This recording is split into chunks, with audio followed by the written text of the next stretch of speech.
नमस्कार, मैं हूं प्रिया सिंह। आप देख रहे हैं खबर हिंदुस्तान। तो चलिए नजर डालते हैं अब तक की खबरों पर। राहुल गांधी की इटली यात्रा का सिद्धू ने किया बचाव। पंजाब कांग्रेस अध्यक्ष नवजोत सिंह सिद्धू ने कांग्रेस नेता राहुल गांधी की इटली यात्रा का बचाव किया है। बता दें कि राहुल 3 जनवरी को पंजाब के मोगा में एक चुनावी रैली को संबोधित करने वाले थे। उनके अचानक विदेशी यात्रा पर निकल जाने के कारण रैली को रद्द करनी पड़ गई। ऐसे में पंजाब कांग्रेस कमेटी प्रमुख नवजोत सिंह सिद्धू ने यात्रा के बारे में सवाल उठाने वाले को फटकार लगाई है। ऐसे में सिद्धू ने कहा है कि राहुल या प्रियंका की आलोचना क्यों की जानी चाहिए।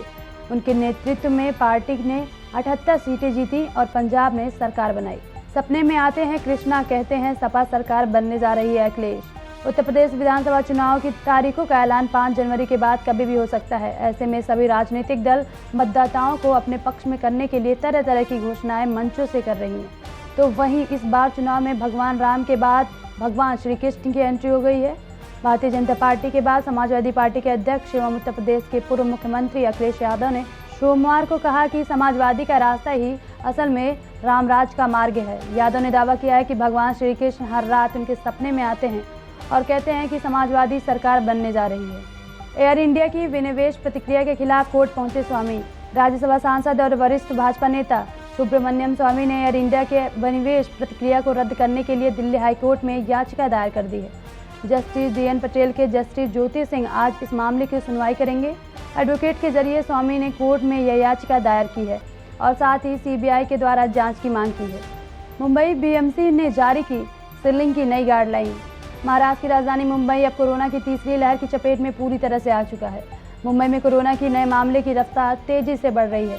पिछले 24 घंटों में शहर के 8082 नए कोविड मामले दर्ज किए जा चुके हैं, जिसके बाद सक्रिय मामलों का आंकड़ा 37,274 पहुंच गया है। ऐसे में मुंबई नगर निगम ने परिसर सीलिंग के लिए नई गाइडलाइन जारी की है, जिसके चलते यदि बिल्डिंग या इमारत के विंग में फ्लैटों की संख्या के 20% से अधिक कोरोना से रोगी मिले तो पूरी इमारत या उसके एक हिस्से को सील कर दिया जाएगा। पटना एयरपोर्ट पर कोहरे का असर, सभी फ्लाइटें हुई प्रभावित। पटना हवाई अड्डे पर कोहरे के वजह से विजिबिलिटी काफ़ी कम हो गई है, जिसके चलते सभी फ्लाइट प्रभावित हो रही हैं। पटना एयरपोर्ट के अधिकारियों ने इस बात की जानकारी दी है कि पटना हवाई अड्डे पर कोहरे और कम दृश्य के कारण सभी आने वाले विमान प्रभावित हैं और सभी फ्लाइटें देरी में आने की संभावना है। उद्योग जगत में एप्पल ने रचा नया इतिहास। सभी बड़ी कंपनियों को पीछे छोड़ते हुए दिग्गज टेक कंपनी एप्पल ने इतिहास रच दिया है। बता दें कि सोमवार को कंपनी के मार्केट वैल्यू $3 ट्रिलियन पहुँच गई है। ये अब तक के सबसे अधिक वैल्यू है। एप्पल सोमवार को 3% की वृद्धि के साथ $182.88 और कारोबारी कर रही थी। वहीं अक्टूबर के बाद से कंपनी ने अब तक बाजार में पूंजीकरण में लगभग $700 बिलियन जोड़ दिए हैं। मुस्लिम छात्रावास और हॉलैंड छात्रों के साथ हुई मारपीट।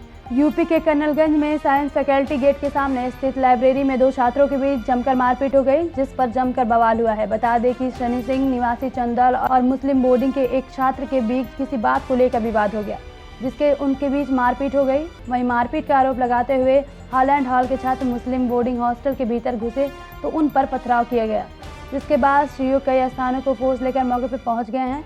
तब मामला शांत हुआ। इस मामले में मुस्लिम बोर्डिंग के 9 नामजद समेत 50-60 अज्ञात छात्रों पर रिपोर्ट दर्ज की गई है। बिहार में 10 वर्षीय नाबालिग बच्ची ने बेटे को दिया जन्म। बिहार के जिला भोजपुर के पुलिस थाना कोयलशुर में एक दुष्कर्म पीड़िता 10 वर्षीय बच्ची ने एक बेटे को जन्म दिया है।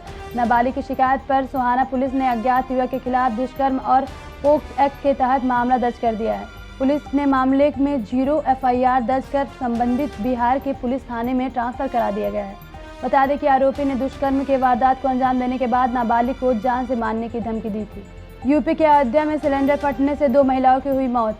अयोध्या जिले के बिकारपुर सर्किल में तरुण थाना क्षेत्र में गुब्बारा भरने वाले सिलेंडर फटने से खरीदारी करने गई 2 महिलाएं गंभीर रूप से घायल हो गईं, जिसके चलते दोनों महिलाओं में CHC के इलाज चल रहा है। बता दें कि सिलेंडर फटने से हुई घटना के बाद बाजार में भगदड़ मच गया। धमाका इतना तेज था कि साइकिल तक पिघल गई। बीजेपी के प्रदेश अध्यक्ष सत्येंद्र सिंह आज भाजपा के पिछड़ा मोर्चा सम्मेलन को करेंगे संबोधित। उत्तर प्रदेश के आगामी विधानसभा चुनाव के मद्देनजर सभी राजनीतिक दल जी जान से जुटे हुए हैं। ऐसे में भारतीय जनता पार्टी के प्रदेश अध्यक्ष सत्येंद्र सिंह आज वाराणसी आएंगे।